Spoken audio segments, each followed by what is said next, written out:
I killed an elderly man in front of his wife and basically his entire family. Forgive me for any mistakes. I'm sharing this from my phone. I haven't talked about it to anyone, not even my closest friends, except for those who were there. One night in college, I was driving to get some drinks for a party my fraternity was throwing the next day. I took a familiar street, lit by street lamps, but it was dark. For just a second, I glanced at my radio. When I looked back up, a man was crossing the road. There was no time to react.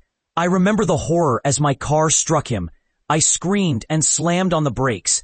I thought about fleeing, but I pulled over and ran to check on him. His family was outside the restaurant, screaming and crying. He lay on the side of the road, blood coming from his nose and mouth. 2 men were with him, trying to help and calling 911.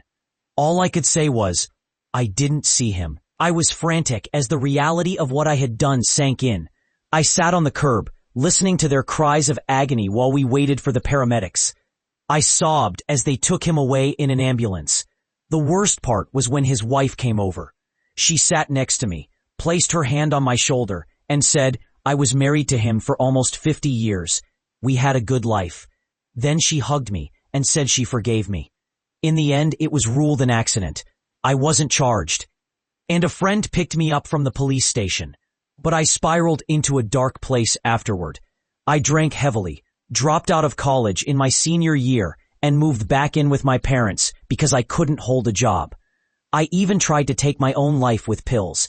Recovery was hard, and I still don't feel fully healed. Eventually, I got my life back on track. I joined the Navy, saw a bit of the world, and now I'm planning to return to college to finish what I started. It took almost a decade, but I'm starting to feel whole again. I'm back to spending time with friends and actually going out.